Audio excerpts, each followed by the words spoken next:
But the accountability issue, it has to happen, because if it doesn't, if they quote unquote get away with it, then people, one, they lose faith in the justice, in our justice department. They lose faith in our country, and they just lose faith in the individual Americans.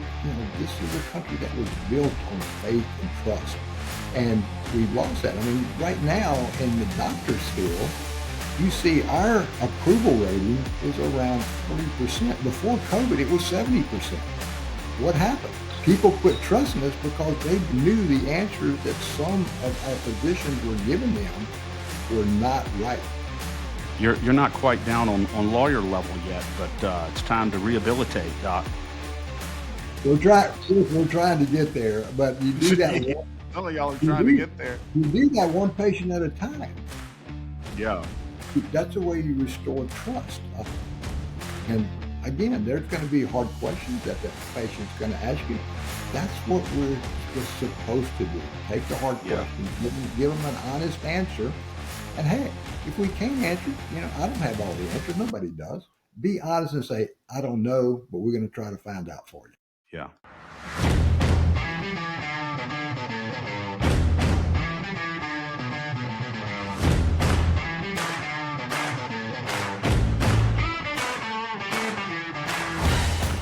Thank you, ladies and gentlemen, for joining us once again on the State of Freedom. Welcome to the show, everybody. It's Tuesday, August 5th. It was going to be 10 a.m., but it's about 10:15 a.m. We're so sorry for the delay. We were fighting the tech gremlins, but we prevailed. Welcome to the State of Freedom. I'm Danielle. I'm joined by my partner in truth, Chris Alexander. We are coming to you live on Voice of the People USA TV and radio network, Rumble, X, YouTube, and Facebook. And today we're picking back up on the theme of MAHA and public health with Louisiana Surgeon General Dr. Ralph Abraham. We're so honored to have you with us, Dr. Abraham. Before we get into the conversation today, let me read the scripture of the day. It is Galatians chapter 6, verses 4 and 5. And it says, let everyone be devoted to fulfill the work God has given them to do with excellence. And their joy will be in doing what's right and being themselves, and not in being affirmed by others. Every believer is ultimately responsible for his or her own conscience. And as I was reading that this morning, I was reminded, I have a friend who sometimes jokes that the Lord tells her to keep her eyes on her own paper. And you'll remember that from school. That's what this scripture reminds me. The Lord has called us each to our own individual assignments and our own life and our own calling and our own destiny. And He's the one who assesses our work. And His assessment of our work is what matters, not that of the people around us. So no matter how much we love and respect them, the people around us, we're not accountable to them for our conscience, for living in purity, for doing our work to the best of our ability. That's between us and the Lord. And comparison and people-pleasing don't get us very far with the Lord, and they only undermine us in the work He's called us to do and the person He's called us to be. So to live honestly before the Lord means leaving behind what others may think or say and choosing to be diligent in all that the Lord has called us to do and who He's called us to be. And I know in this time of awakening, a lot of us have had to come to terms with that in our own way over the last 5 years. But let this be a good affirmation today. We live and work for an audience of one, and that's the Lord King Jesus. Danielle, all of us, that's very powerful from Galatians. And as you were praying that, I was thinking, I guess all of us at one point or another over the past 5 years have had to sort of choose where we stand, choose what we believe in and what we're willing to tolerate and what we're not willing to tolerate from our government. And those choices have been, all had opportunities to make those choices. But you're so right. In making those choices, we can't look to what is going to be the most popular or what is going to give us the greatest affirmation from the biggest number of people, or else we end up making decisions that are really not the right ones and not consistent with God's glory. Speaking of someone who really throughout his career, but certainly since he's been the new Surgeon General, has made decisions that were truly needed for our state and very refreshing and vindicating for citizens in our state. And it's such a pleasure to have Dr. Ralph Abraham with us today. Doc, how are you, sir? Hey, I'm good. Thanks for having me. Yeah. The Office of Surgeon General, Dr. Abraham, was created, what, a year ago? Yeah, a little more than a year, July of 2024. Yeah. Within the Department of Health here in Louisiana. That's What correct. is the, Doc, what is the scope of your duties now? Has anything changed? It has. Tell us about specifically what the scope of your responsibilities are as the Surgeon General. When you're Secretary of LDH, which I was originally when Governor Landry assumed office, we handled Medicaid, a lot of public health issues. It's a big tent, like all public health organizations are in each state.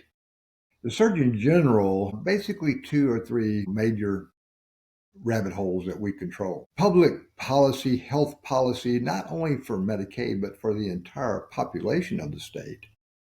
And also under the Surgeon General title, we have emergency preparedness. So we really get busy when hurricanes, fires.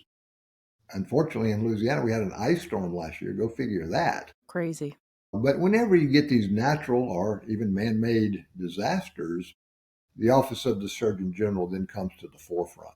So, a lot of moving parts. We are continuing to grow. Our staff is small right now, but it is getting bigger.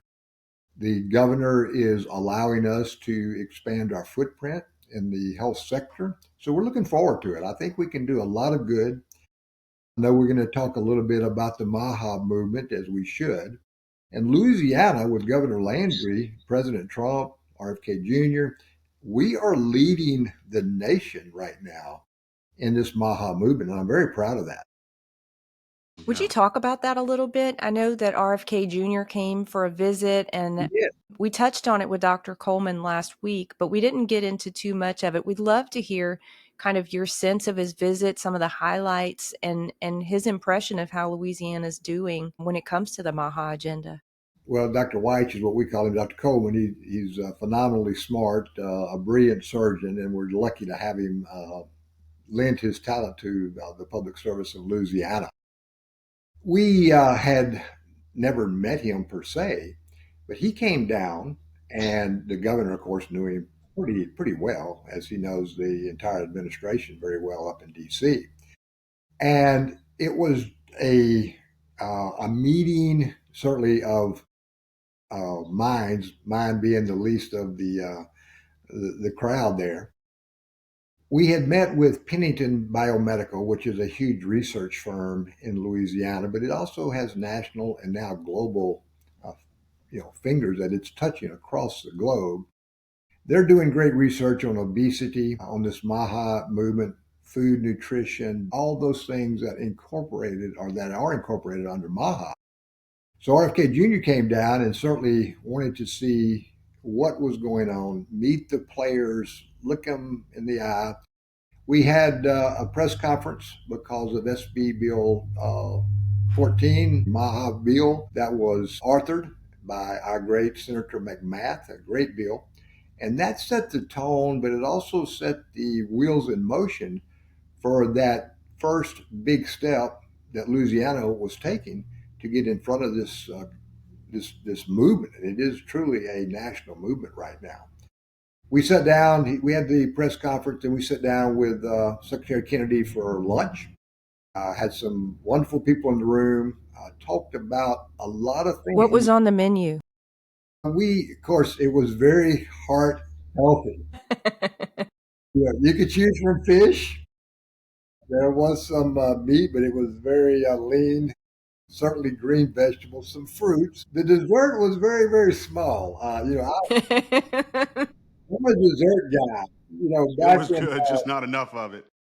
Back in medical school, I'm of the age we didn't have any cell phone. We had pagers, and of course, when you train and learn your profession in a public hospital, it's very, very busy. So, in my situation, when I could eat, when I had time to eat, I would always eat my dessert first because I wanted to make sure I got it. You got that in.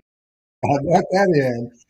And then if I had time, if that crazy beeper didn't go off, which it incessantly did, then I'd eat the rest of the meal. Hard choice. Yeah, it is a hard choice. But anyway, it was good dining, good company, and a good conversation. Now, going back to Dr. White Coleman, his area of expertise among many is what he wants us to do in the Surgeon General office in combination or with the same effort as the federal level with certainly RFK Jr. and his staff at HHS and the FDA with Dr. McCary, all those people, Dr. Budakari, he's talked to them all. And the thing that we have, the thing that every state's have that we're finding out is we have all this data, but nobody can really access it and use it for what it's meant to be. At LDH, we have, as he's talked to you guys last week, we have probably 20 different servers that don't talk to each other. So we have this wealth of data that we can't even understand or talk to, certainly not extract anything that we need to extract. So that was a large part of the conversation at lunch was how we can partner with the federal level, RFK Jr. specifically, let them hopefully come in and mine the data that we have and then open source it. Let those that are trained to look at this data just peel the onion off a layer at a time and let's see what they come up with. I think there's phenomenal statistics there, but we need someone with the ability to put those dots together and connect them in a way that's meaningful. And that's what that was a big part of the conversation. You're talking about, Dr. Abraham, like a centralized database? Yeah, we would love it. We just don't Yeah. have it at MDH No, yet. we don't have it now. Right. Yeah. At what we're finding out when we're talking to our other states, the other surgeon generals, the other public health officials, they don't have it either. And again, we know there are answers there that would benefit the American population, but we got to be able to access that information, and then we got to have the smarts to use it. Sure. Yeah. Meet the world's first living, full-spectrum, certified organic CBDA hemp extract. Ness's hemp oil was extracted from seed to bottle without chemicals, solvents, or heavy metals, and it surpasses world-class standards for purity. This pure and powerful CBDA has been proven to reduce aches and pains, ease mental tension, and promote better sleep. To get yours today, visit the Shop Our Partners page at freedomstate.us. You talked a few minutes ago, Dr. Abraham, about public policy with regard to responding to emergencies, and the role that the Surgeon General and Department of Health will have in that. Obviously, that would include emergency health related matters, health pandemic or anything like that. And so I wanted to ask you, you obviously lived through COVID, you lived through the government response to COVID, you saw all the pain and all the suffering. When you look back on the government's response and LDH's response to COVID, what have you learned and what do you think you would do differently if we're faced with something similar in the future? Well, we do pretty much everything differently as far as I'm concerned. The federal response was overreaching, I think would be maybe an underrated term, but we are Americans. We are pretty smart at what we do. We know how to handle our health. And I've always said, and I'll continue to say, until I take my last breath, the thing I want or the thing I don't want is I don't want the government in my exam room with me and my patient. I consider the doctor-patient relationship probably more sacred than the marriage bond because my patients, I'm sure all doctors' patients, will tell them things that they won't tell their spouse. And I honor that trust. I appreciate the trust, but my job is to protect that trust from anyone that doesn't have a business knowing what we're talking about. And that's where the Fed really got into the room with us. They certainly under the previous administration, wanted to control everything. And that's why you saw all the craziness with the COVID vaccines. Dr. Weich last week, when y'all had him on, mentioned about we had some pretty good monoclonal antibodies that were available to us, and I was using them in my clinic. We were giving IVs 20 or 30 times a day. But then they took them away, and the question is why? Because they were working, they were saving lives.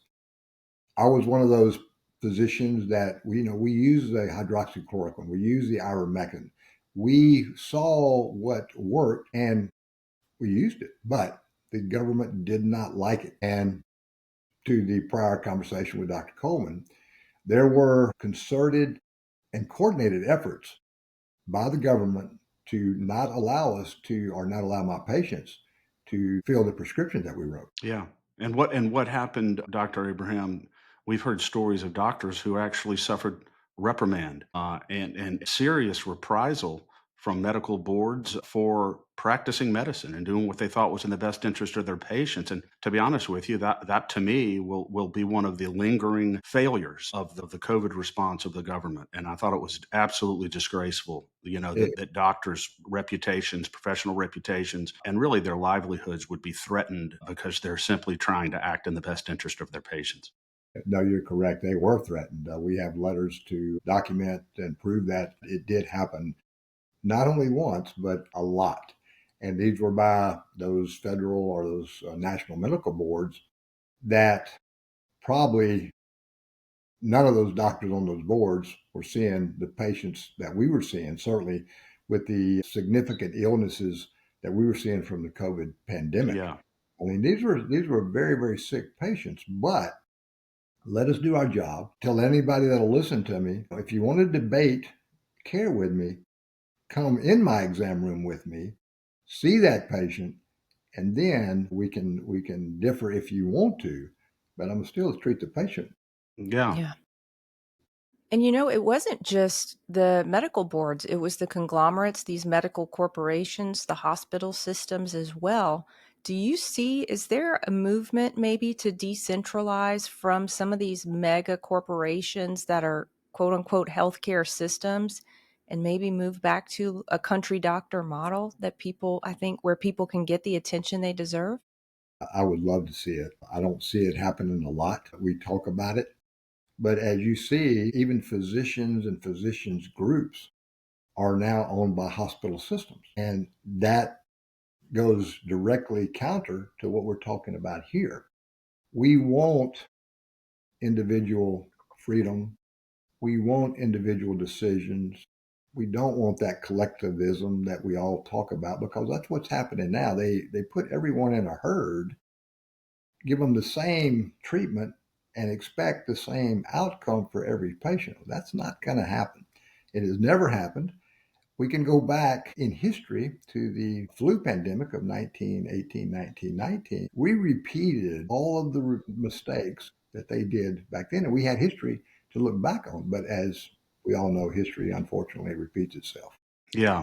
Have you seen the side-by-side comparison of the US from like 1991 or something like that to today? And it shows what the largest employer was in the state.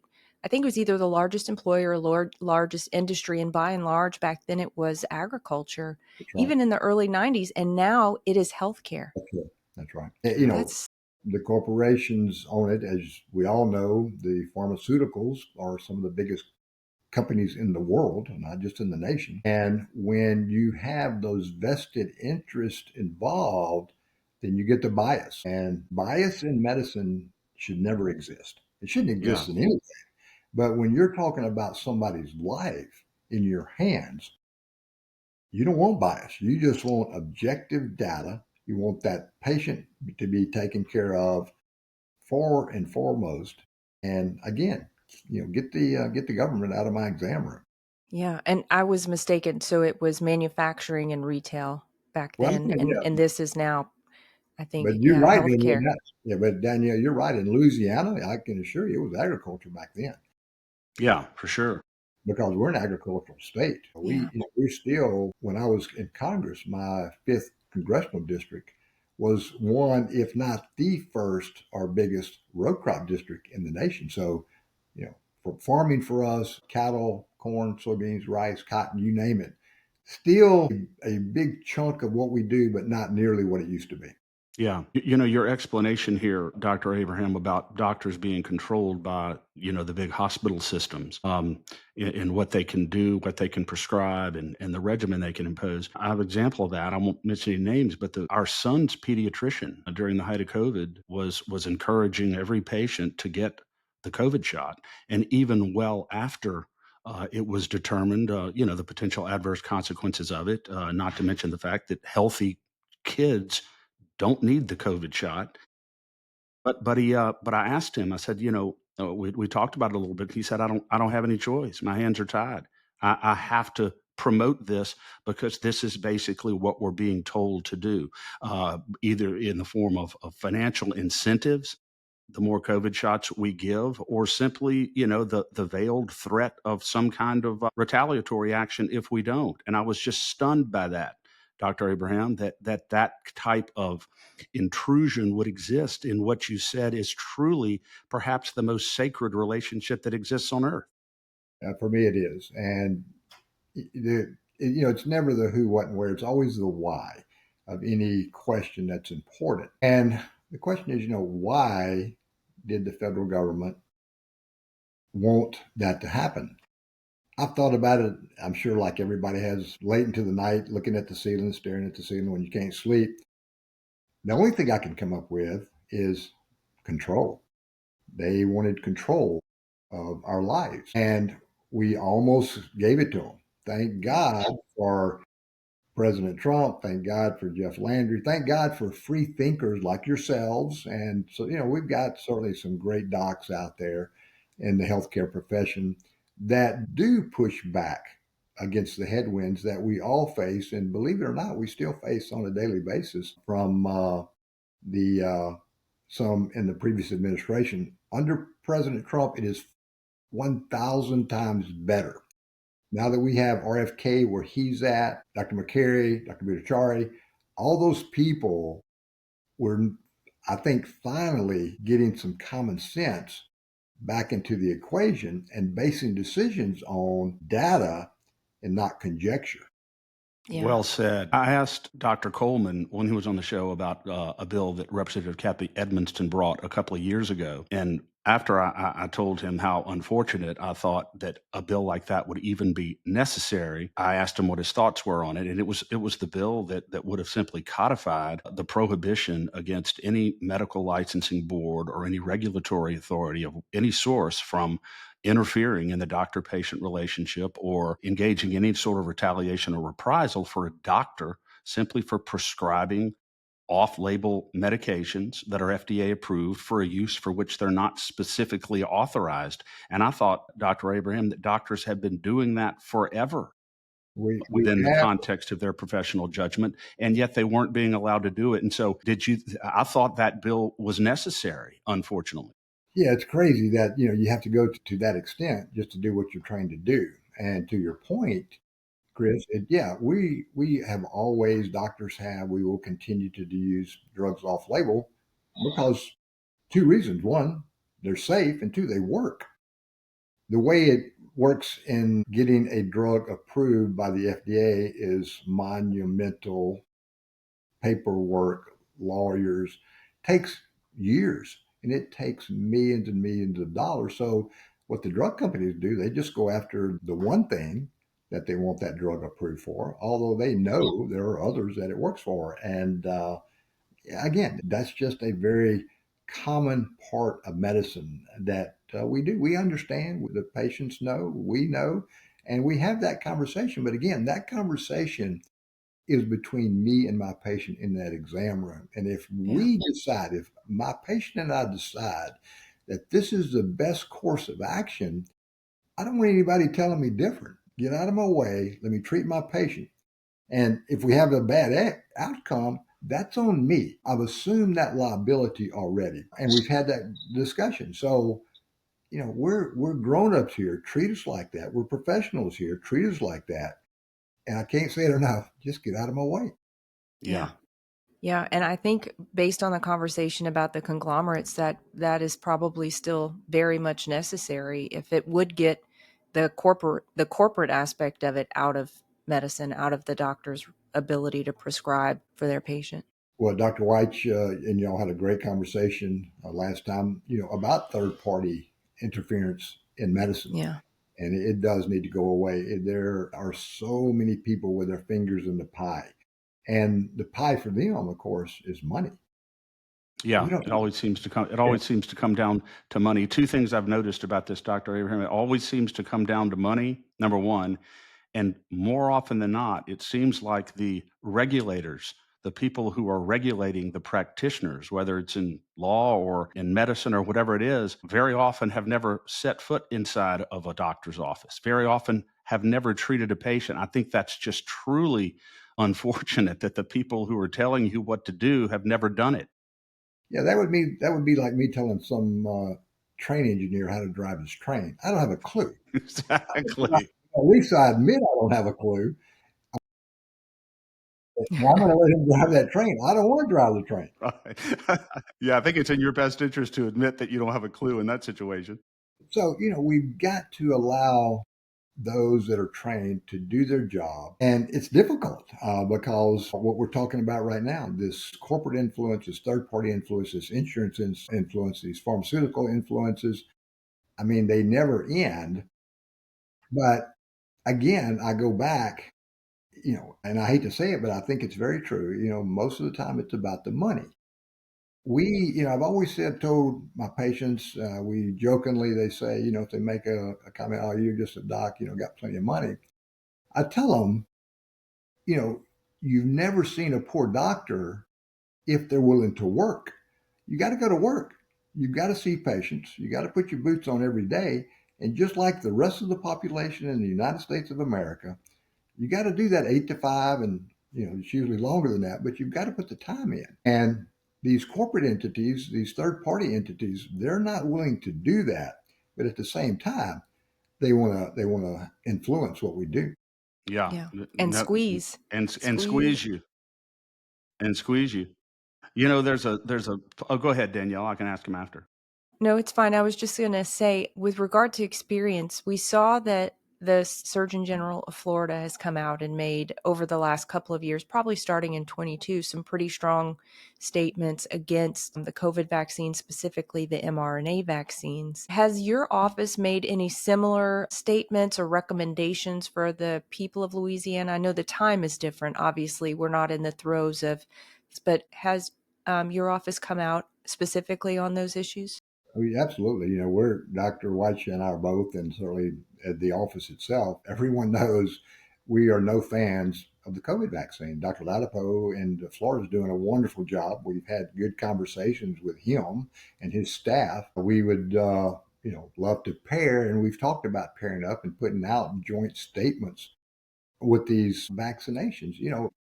Certainly I see daily vaccine injury from the vaccine. I've said it publicly. I've put it in print. I can defend Including it. your deputy surgeon general. Yes, you talk to our cardiologists that we use. You talk to our ophthalmologists like Dr. White. You talk to any specialist, and they are seeing far more patients with either arrhythmias, some eye issues, inflammatory conditions, you name it, we're seeing it. And the only common thread is that they had the COVID shot. Wow. Do you think that there is any circumstance? Well, let me ask you this. I know you're not a vaccine expert by training, Dr. Abraham, but are there any what is your general view on vaccines based on everything we know about them at this point? Number one. And the second part of the question is, do you think there's a circumstance in which the government could and should mandate a vaccine? Look, some vaccines are good. Let's take a tetanus vaccine, life saving. If you don't have tetanus, you step on a rusty nail, you're going to die. Okay, we know that. We can talk about the MMR, we can talk about the RSV, all those vaccines that do some good, but Those are the attenuated vaccines, the attenuated live vaccines. Now that we've got this new mRNA type vaccine from this COVID, guess what? Every other vaccine going forward is going to probably be an mRNA vaccine. We now had enough, I think, uncovering of data from the pharmaceuticals. It's like pulling teeth, by the way, to get that stuff, that we know that they knew that there were some significant problems with that particular type of vaccine. Does it have some DNA incorporated into it? I don't know. It might. What does that mean? We don't know. We may know in 20 years, but we certainly don't know now.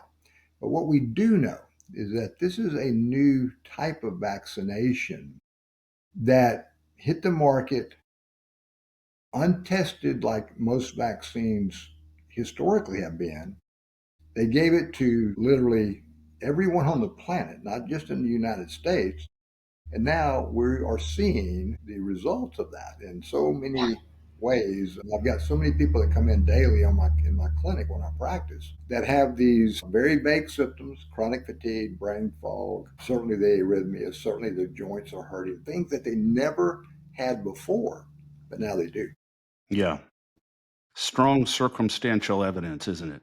Well, I Uh, don't know, Chris. What we do, there is, it's a lot of it is circumstantial, but a lot of it is objective data too. We run the spike proteins on our patients, and that gives us an objective baseline Yeah. to determine how much spike protein they have in their system. And if you have, and this is me personally talking from my experience, but I've been at it long enough that I'm pretty sure of what I'm fixing to tell you.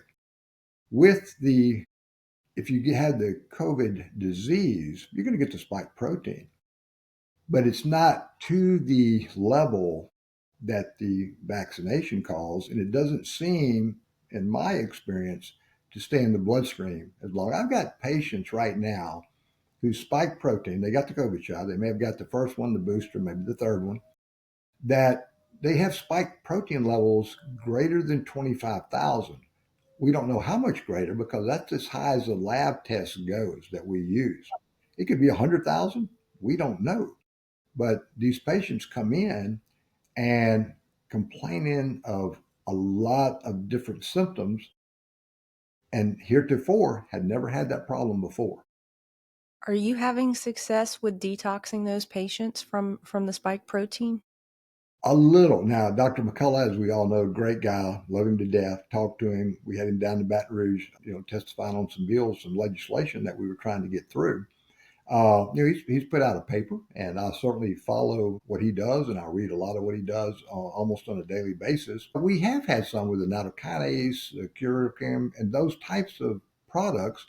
It does seem to help. So what I do is I will get a baseline on the patient, put them on something like the spike detox that Dr. McCullough recommends, and I'll bring them back in 6 weeks, and I'll retest them.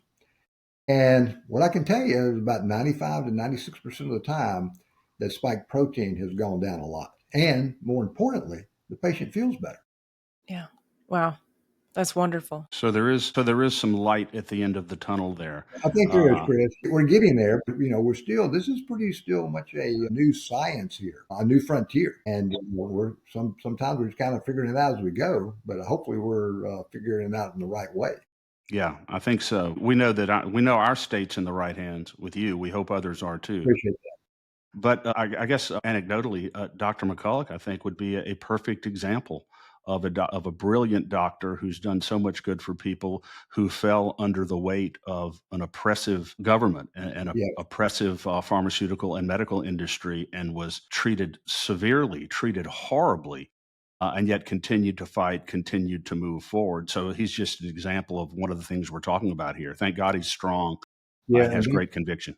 Early in COVID, I flew over to Dallas and we had a podcast with Dr. Bartlett, another great guy that was on the forefront of fighting the big beast of the government, knowing what worked with the budesonide inhalers that he recommends. I used them every day when I had a patient sick with COVID. Still do right now. And so, Bartlett, McCullough, you've got some good people out there that are fighting the fight, but we can't let our guard down.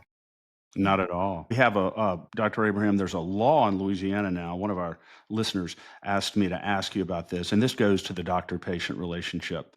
Kids, as you well know, are allowed to exempt out of any vaccine currently. All they have to do is issue a letter declining the vaccine. And under our statutory law, their administrator, their teachers get that, the school gets that, and they can't ask them any more questions. That is supposed to be the end of the matter. A simple assertion that I choose not, I choose to opt out. That should be it. Would it be possible, or would your office consider a similar, and there's a rule or at least some implementing procedures in the Department of Health for that waiver that is sent? Would your office consider a similar type of waiver for the public generally? I'm thinking specifically of employees who may be being pressured to undergo a certain medical procedure, or in any other scenario, a rule or just some way to assist them from an administrative point of view in the enforcement of that law. Absolutely. Look, why you shouldn't even need a waiver in the first place. I mean, Thank you. Exactly. That's my that point. even shouldn't be in the conversation, but unfortunately it is. So now we have to mitigate that. And yeah, if that takes some type of rule resolution, heck yeah, I'm all for it. Let the parents parent. And certainly if you're 18 or over, if you're of legal age, it's your body. Now, you may make a bad decision, you may make a good decision, but that's really not my decision, or that's not my right to get into your sphere of decision making when it comes to your health, unless you're my patient and you come to see me in my clinic. And then we have the conversation again between me and that patient. But if you're not my patient, I really shouldn't have anything much to say about what you do with your body, with your life, if you're of legal age. And I shouldn't have anything I should stay out of the parents' business too. There's bad parents, there's bad everybody's, but most parents love their children. They want to do what's right, and they're going to do what's right for their kid. Yeah. It's just an interesting point you make, because the law currently in Louisiana is that any adult has the absolute unabridged right to either accept or decline any medical procedure or treatment. That's what the law says. So it's Right. unfortunate that you would even need regulatory assistance from the Surgeon General to make sure that that gets enforced. It's And unfortunate. it is. And you saw, I think it was yesterday, that RFK Jr. came out and said that, if you refuse a vaccine, now the employer really can't ding you or fire you. And I think that's great. Dr. White and I, we put out a letter when the flu season hit last year to the Louisiana Hospital Association. Great people that work for LHA, that run LHA. And they were receptive, but they were somewhat, I guess, unsure of where to go, because heretofore, you took the vaccine, flu, COVID, whatever that you were told to take, or you could lose your job. That should never be even a possibility. If you're an adult, if you don't want it, that's fine. Don't take it, but don't have your job on the line if you're not gonna take something. So very true. So very true. I noticed one of the first things that you did as Surgeon General, maybe even before that, Dr. Abram, was to stop the official promotion and advertising for vaccines, and specifically for the COVID shot. And Exactly. obviously, that was done for a lot of the reasons that we've been discussing here. And but I just want to applaud you for doing that, because I think that that broad scale advertising, especially during COVID, everywhere you looked, you were being encouraged and borderline coerced to get a vaccine. Doing away with that, I think, was one of the great early things that you did as Surgeon General. So greatly appreciate that policy shift. Thank you, Chris. Yeah, if you looked at who was sponsoring those vaccination clinics, it Yeah. was usually the vaccine maker. That's like, Exactly. that's like asking a barber, "Do you need a haircut?" Well, he's going to tell you yes every Yeah, time. right. So yeah, again, that's that third party influence there, and I definitely have a problem where you line up in cars, which they did during COVID. You roll down your sleeve. They may put a paper in front of you that they would call an informed consent, it really wasn't, because they didn't sit down with you and tell you the pros and cons of what could happen. And they jabbed you in the arm and then you drove off. Who's liable if that patient, or when, That's right. if that patient has a reaction? Basically nobody. Now, if I give that patient something in my clinic, if I give them a shot of Rocephin or a vaccine, whatever, if there's a problem, then I'm liable. I'm responsible. So they're shirking their responsibility. They're influencing it unfairly because I think they have some, Skin in the some game. in the game, probably. And it's just not the way it's supposed to be. It's just not right. Yeah. And again, I always go back to the patient safety first. If you keep your safety of your patient foremost and right out front, everything else is going to fall into place. Yeah. Did you get any sense from Secretary Kennedy, or do you have any sense yourself of whether there's going to be a reckoning for what's been done to the American people?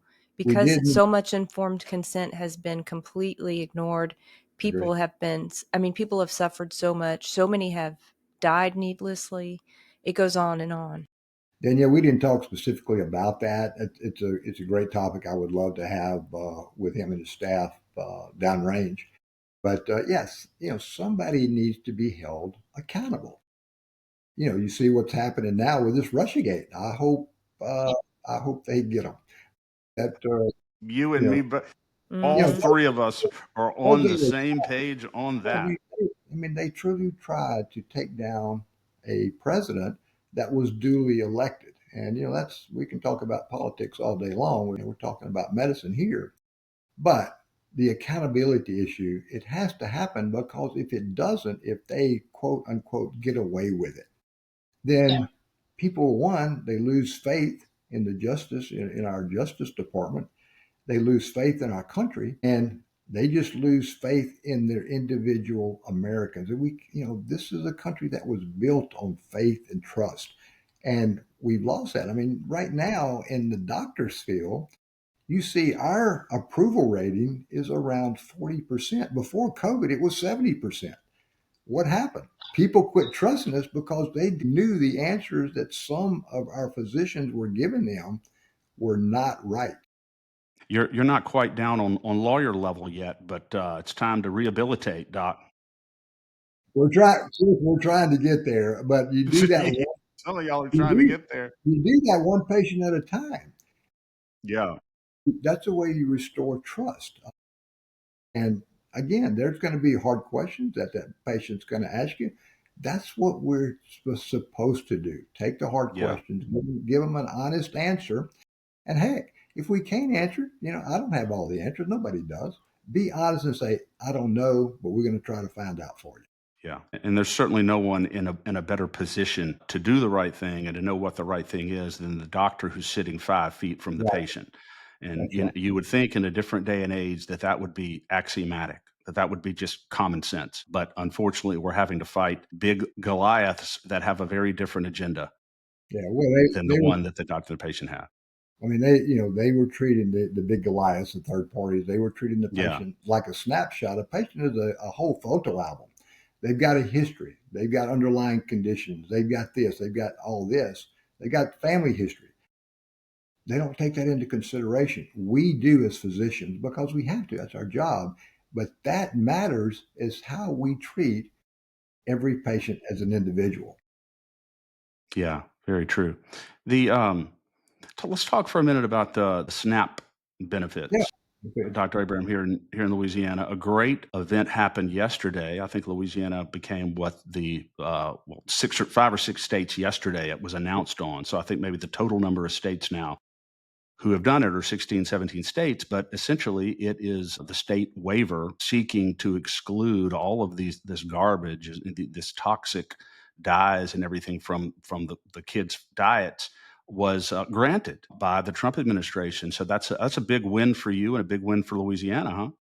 Yeah, it's great, and I got to give credit to our great governor, Governor Landry. He was the one that pushed this from day one. Again, I think the figures show that 20% of SNAP benefits right now are spent on sugary drinks, candy, those type of deal. We are subsidizing poor health in our children. That's crazy. Let's get these kids the ability, let's get those parents the ability to buy the good food, get the obesity, get the hyperlipidemia, get the hyperglycemia, get the hypertension, those things that cause what we call a metabolic syndrome, which is pre-diabetic, pre-heart attack, you name it, it starts at the child's level. And if we can modify that, then not only have we done such a great service for that child growing up into an adult, but we have saved the taxpayer billions and billions of dollars in healthcare costs. In the long run, for Absolutely. sure. I mean, they're eating 2 meals a day at school. Two That's meals a right. day, two of the three meals. It And could it could be a huge deal. it's going to be a huge deal. And again, credit to the governor, credit to President Trump, credit to RFK Jr., credit to Brooke Rollins, Secretary of Agriculture. They're on the right page now, and it's going to get better. Yeah. And Dr. Abraham, if you look at the landscape of the rest of our state, right? So about 20 or so percent of the state would be relying on SNAP benefits. So that the other 80%, I mean, one, you don't have to be in a poor position to have poor health these days in Louisiana. And if you look at the landscape of individual health across the state of Louisiana, I mean, it can be completely overwhelming. I'm sure, like trying to eat an elephant. Where do you start? How are you looking at approaching this? What's next on your wish list, or where would you like to see progress? Well, right now in Louisiana, 820,000 residents receive SNAP. That's about a half a million households. So, one, it's got to start with the parents in the house. That's where everything should always start. But then the schools got to continue it because, as Chris said, they get a couple meals at school every day for 5 days in a row. So that's got to be part of the solution. I was so glad also to see President Trump bring back the Presidential Council on Fitness. What a great idea! Get these kids, let them have an hour or whatever of PE again, get some exercise involved, get them where they sweat a little bit, burn those calories, and when they come back in, they're, they may be a little hungry, but then we can give them some good nutritious food instead of some candy or some fruit drinks that are full of sugar. Right. It's also refreshing to see that President Trump's council on fitness is actually fit. Yeah, I tell you what, I'd heard about the that Bryson was it I mean, it's December, like, but man, look at it. He is a beast. He is very much in shape. yes, So indeed. You it's look at such a him and say, "Man, I want to follow that protocol." yeah, exactly. That's a great example. That's why he picked him. I'm sure of many other reasons. He seemed like a great guy, but yeah, you're not going to have big fat dude being on your fitness. And I don't see how that's really a good selling point there. Dr. Abraham, question. Switching gears for a second, did you weigh in at all at your office? I don't recall whether you did on the geoengineering in the legislative session. Where you have these people, these dropping these toxic aluminums and toxic chemicals out of planes, supposedly to block the sun or Yeah, control the weather. Chris, I didn't have direct input, but I certainly know what you're talking about. Yeah. What are your thoughts on that generally? No, I mean, why again do we mess with Mother Nature? Every time we do, we lose, and we're going to lose again. Yeah, we're gonna go through rains and droughts. I mean, that's just the natural nature of living in this globe. But why modify something that, again, the question, why would you modify it? I assure you, somebody's making some money off of it. Yeah. Somebody's in a control. Yeah, or manipulating something that they can make money off. To control, as you talked about Yeah, earlier. and it's just wrong. Yeah. So but again, we've got people now that now have the courage that they're not going to lose their job, that they're not going to be put in handcuffs and hauled away. They have the courage now to speak up and push back against these people. The secret to losing weight 2 times faster has gone viral. See the transformations hundreds of thousands of men, women, and teens are experiencing around the world with the Slender Eyes drops.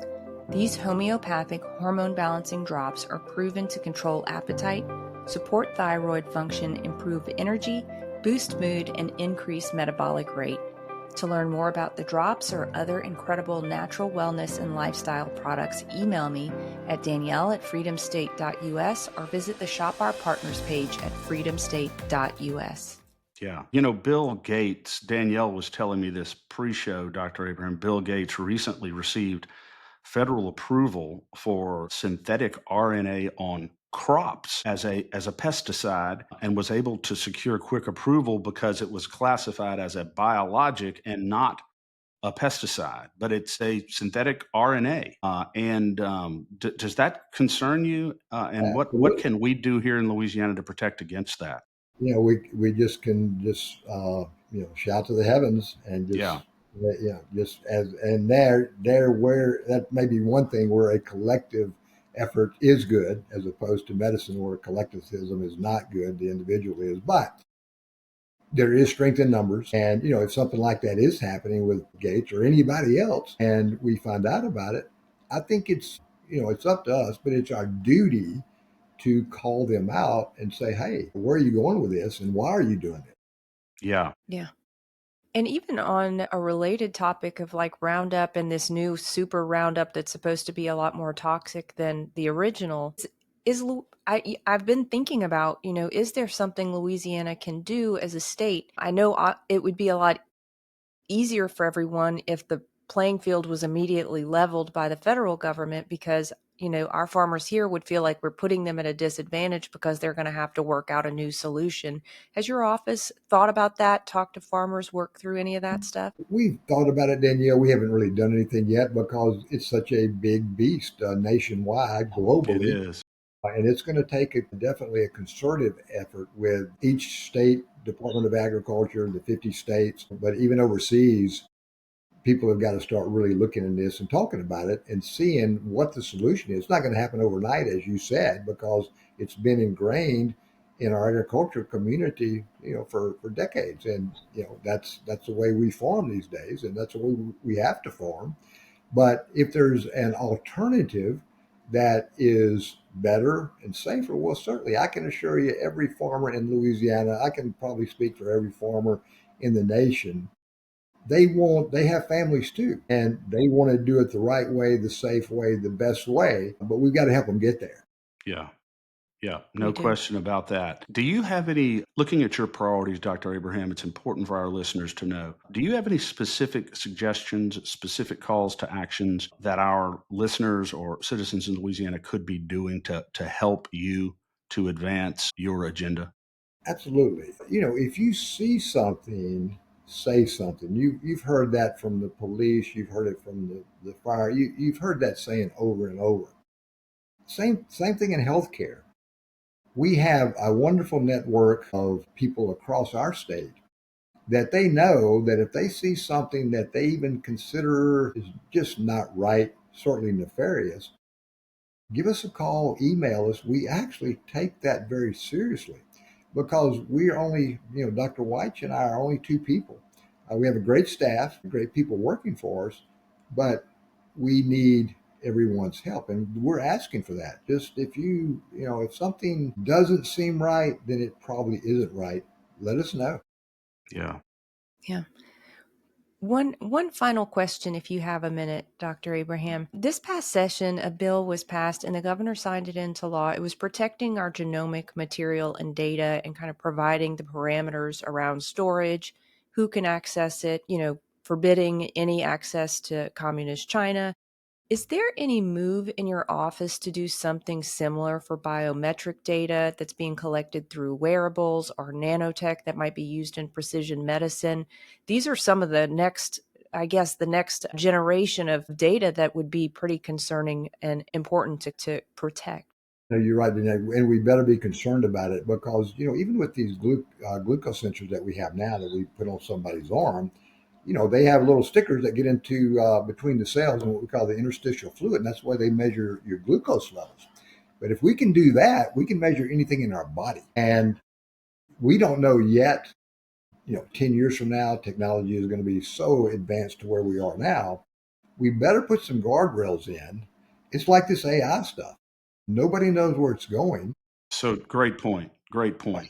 I don't think anybody, even those that are supposedly experts in the field, know the potential of something like AI. But the same thing applies to these biometric sensors.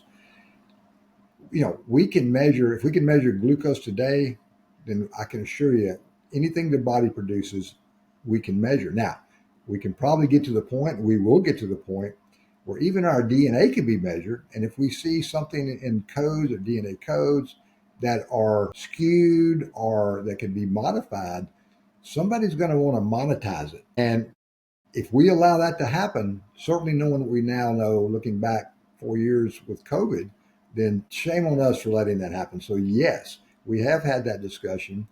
But again, we're not to the point where we know what to do. We're not that smart yet, but we are working there to try to get that smart so that we can offer legislation, talk to our people, talk to our legislators and say, hey, you really need to look at this because it's coming down the road quicker than you know. Yeah. Yeah, because we've known for years that people can hack into Yeah. pacemakers. So what's to say they couldn't hack Hey, into your glucose monitor? They couldn't hack into your Apple Watch and spike your blood Danielle, pressure or whatever. I think they could do it today, and they are Yeah. probably doing it today. We just don't know it yet. But by the time we do know it, it'll be too late.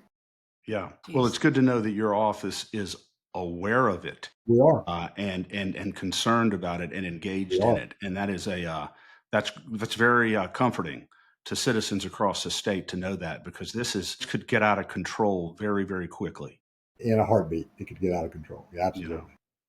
I want to, before we let you go, we'll do a couple of things, Dr. Abraham. I wanted to commend you on a bill. I know you were down there for several bills during the session, but SB 19 in particular, which finally in Louisiana will make ivermectin available over the counter. And it's just was so needed. It had been tried several times before, but I guess it took your testimony up there to get this through, and it's finally done. Thank God. Can you imagine how things might have been different during COVID if that had been the case? Chris, I think it would have been dramatically different. I really do. Yeah. So thank you for your efforts on that and a Appreciate number of other things as well. But before we it. let you go, Doc, I want to let our listeners know that tomorrow on Danielle's The Love of Freedom, at 10 a.m., Sergey Brown will be on again to talk about his fight against geoengineering, which we talked about for a few minutes here. And then on Thursday, back on the State of Freedom, Steve Jarvis, who is a regenerative farmer working with RFK Jr. to try to get all of these dangerous pesticides out of his farming, and seems to be making progress on it. And you talk about something that would advance the MAHA agenda. That would be wonderful if that could be done. So y'all definitely don't want to miss that. Dr. Abraham, thanks for joining us today, sir. Thank you for Enjoy being it. in the seat. And I'm going to tell you the same thing that I told Dr. Coleman. It seems like the core theme of your tenure thus far is to make sure that the sacred relationship between Absolutely. the doctor and the patient is protected always and everywhere. And that is something that I think is so fundamentally important. And we commend you for making that such an emphasis in your public service. We appreciate that, Chris. Yeah. And thank you for being here. You bet. Thanks for having me again. Thank you. We'll love to have you soon. Have you back on soon. Get on whenever you're ready. Awesome. The State of Freedom is a listener-supported podcast. We're committed to pursuing the truth about policymaking, decisions, and situations in Louisiana and at the national level that stand to impact our freedoms. Please become a monthly supporter of the State of Freedom at freedomstate.us as we continue to expand the voice of liberty across Louisiana and beyond. Thanks for joining us today on the State of Freedom. Be sure and check out the show notes for this episode. You can always go there and find the calls to action and resources mentioned in the show, and you can find out more information about our advertisers there as well.